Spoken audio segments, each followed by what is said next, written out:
Assalamu alaikum class 8. I hope you all are fine and doing well at your home. This is your science lesson and we are starting our day with the date and day. So today is 20th of January 2021 and the day is Wednesday. First, we will give a quick revision to our previous lesson and then we will move on to our next lesson. In our previous lesson, we talked about what we were talking about. Arsh? Yes, we were talking about semiconductor diodes. What are semiconductor diodes?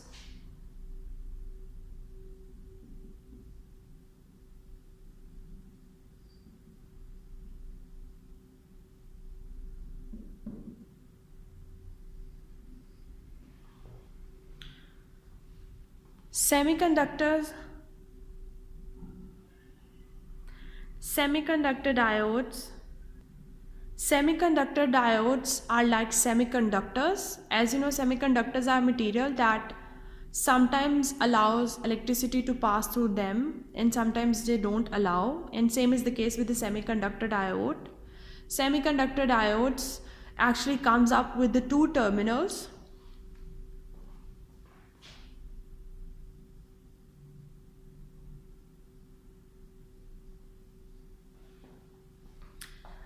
It comes up with the two terminals and the current is always passing in one direction.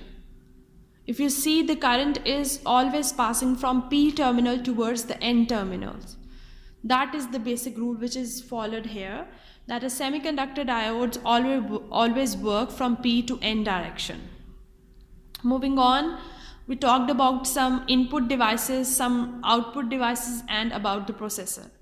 Can you name any input device?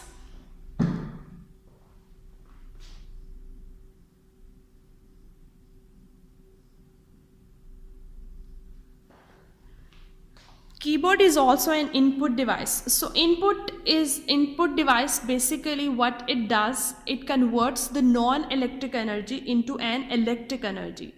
They basically converts the non-electric energy into an electric energy. They are called as input devices, and the very casual example of input device is keyboard. You enter your data through keyboard and your information is being transferred from a non-electric form to an electric form that comes on your screen and you can see it. Then there is another device we talked about, that were processor. So what does a processor do? Processor actually process an information, it converts and it assimilate the information into best form. Then we talk about output.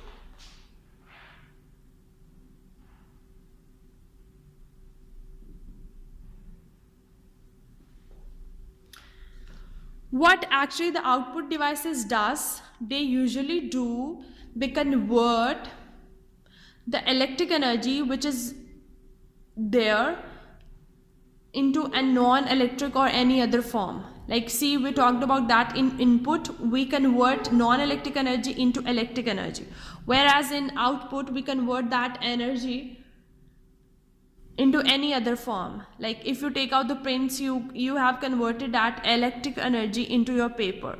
So you convert, like we hear the sound, so when we are hearing the sound, we are converting that electrical energy into what type of energy? Sound energy. Very good.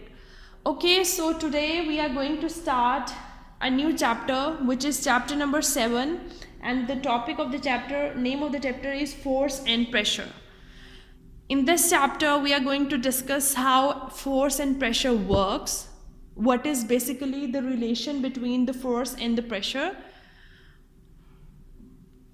and it is going to be an interesting topic and you will learn a lot from it, as you will able to relate it to your daily life. So let's start it. So what is pressure? Do you feel any pressure when water is falling from the tap, when water is coming out from the tap and falling on your hand? Do you feel any type of pressure? So do you feel that pressure when water fall on your hand? Is this, have you ever felt that?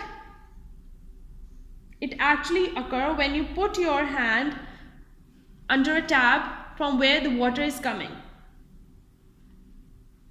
You feel a push on your hand. This force is normally acting on a surface area. Now how we can calculate that surface area? You know the water is falling on your hand. So that specific area of your palm is the surface area of that falling water. Is it clear? So if we define the pressure, so pressure is basically that force that normally acts on a unit area of a surface.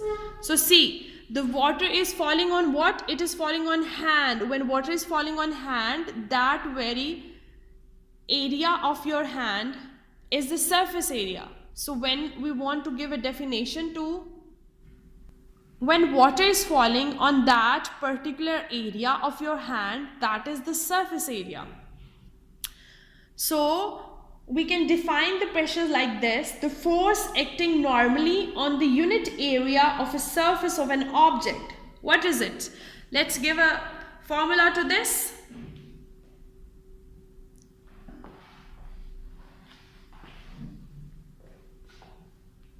Okay, we are giving the definition of pressure. Pressure is that force that is occurring on a unit area. So force on a unit area. Force occurring or acting on a unit area of an object is called as what? Is called as pressure.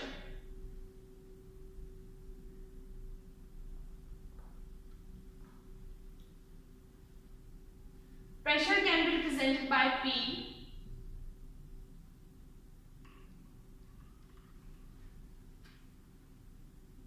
For force we use capital F, and for area we use capital A. This is the formula of pressure. You can also make the definition out of this formula, that pressure can be defined as the force which is acting on a unit area of a surface of an object. That is called as force. And pressure can be represented as capital P, whereas force can be represented by capital F followed by area by capital A. Now see, let's discuss the relation of P and F.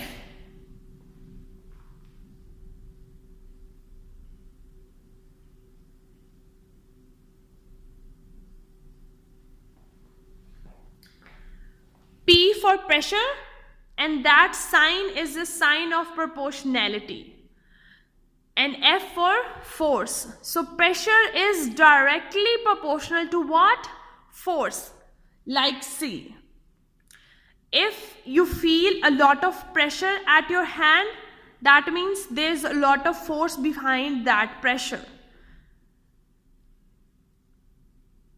Means to say this, अगर pressure ज़्यादा है तो force आपको ज़्यादा feel होती है. Like let's take a example from your daily life. If you are pushing a chair with great pressure, so that comes out as a larger amount of force. If the pressure is high, the force is higher. On the other hand, pressure is inversely proportional to area. What does it means? If the pressure is being applied on a smaller space, the area is that space. If the area is lesser, the pressure will be higher. Like see, if the falling water is falling so high and you are putting so many hands under it, you can't feel that pressure if the area is being increased.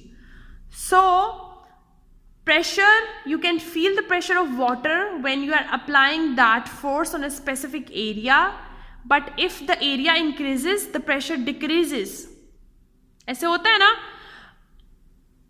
बहुत ज़्यादा आपने कोई चीज़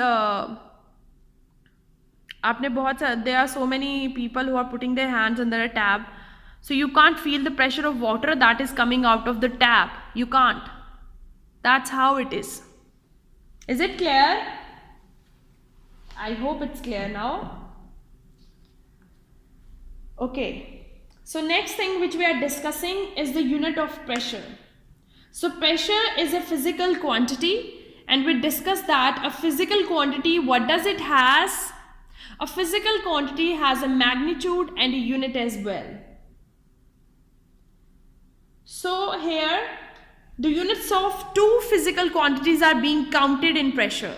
The first one is force and the second one is pressure. The second one is area. What is the unit of force?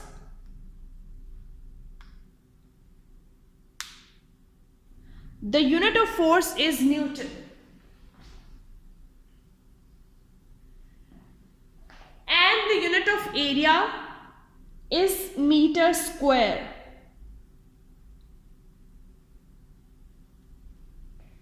What is the unit of area? Is meter square.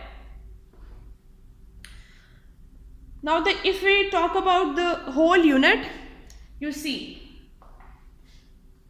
unit is Newton divided by meter square. If this meter square will move up, then it will be Newton meter per second square. अगर वो plus का नीचे तो उस पर minus sign आ जाएगा ना.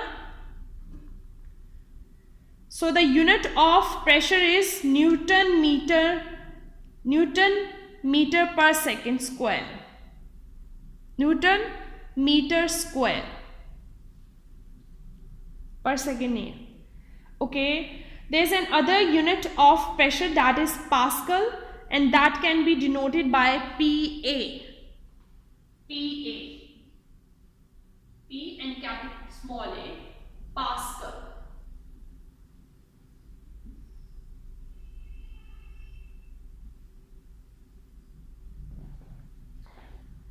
अगर हम इंडिविजुअली यूनिट्स की बात करते हैं, we know the unit of force is Newton, whereas that of area is meter square. When we combine those units, that is Newton meter per square. And there is another unit of pressure that is Pascal, that is PA. Is it clear what is pressure and how we can relate that force to an area?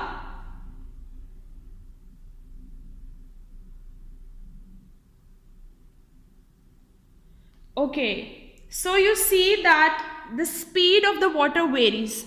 The speed of the water coming on the ground floor is different, and on the upper story, on the first floor, it's different. Why it is so? You usually face this problem that water is always available on the ground floors, and sometimes it's not available on the first floor or the second floor. That's another story. But why that water doesn't come with that much pressure? Actually, the water which is in the tank that exert the pressure on its wall. So the water coming out of that tank is exerting the pressure on its wall. So as if the pressure is greater on the walls, you can feel a greater amount of pressure at your hand or when it is coming outside. How it is so? That the water which is coming out of the tank, it's firstly applying the pressure on the walls of the tank. And if the height from which the water is coming is higher, if the water tank is placed at a higher position, then you can face that pressure problem. Like see, अगर पानी का tank आपने first floor पे या second floor पे रखा हुआ है तो हाइट ज़्यादा हो गई है तो प्रेशर ज़्यादा अप्लाई करेंगे तो वाटर जो है वो इतने ज़्यादा प्रेशर से टैप से बाहर आता है. But if that water tank is placed at the first floor, then the pressure might be lower.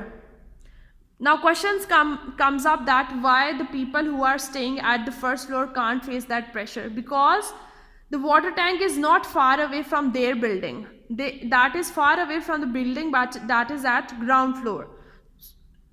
Sorry, the height matters a lot. If the height is higher, you can feel a higher amount of pressure.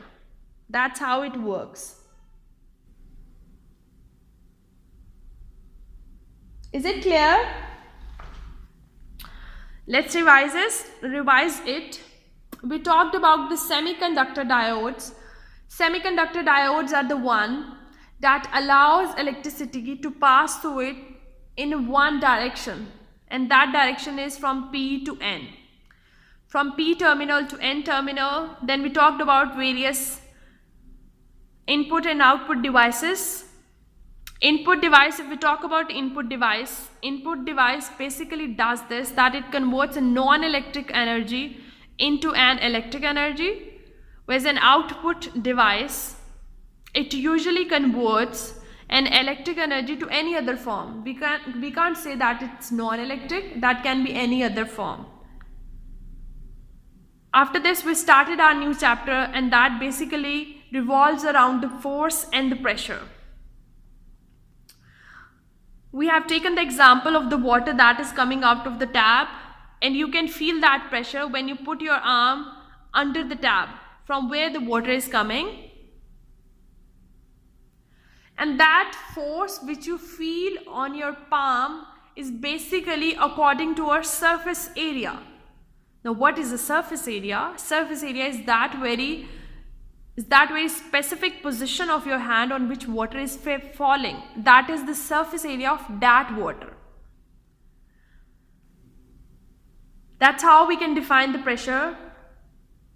The force that is acting on a surface area of an object is called as pressure. We can denote pressure P, pressure with the P, force with the F, and area with the capital N. We also talked about this, that force is directly proportional to pressure, or pressure is directly proportional to force. That means if the force is higher, you can feel a larger amount of pressure. Whereas pressure is inversely proportional to area. Means if the area is lesser, higher pressure will be felt. If the pressure increases, the area decreases. If area decreases, pressure increases. They are opposite to each other. Then we come up to the units of pressure. As pressure is a physical quantities, and physical quantities are the one that have magnitude and the unit as well. The unit of force is Newton, whereas that of the area is meter square. If we try to give a unit to the pressure, that is Newton meter per square. There is another unit of pressure, that is Pascal, and we can present that unit in the form of PA. Then we talked about that why the pressure is higher on the ground floor for the water that is coming out of the tap, and why it's lower on the first floor. It's basically the height from the distance from the tank.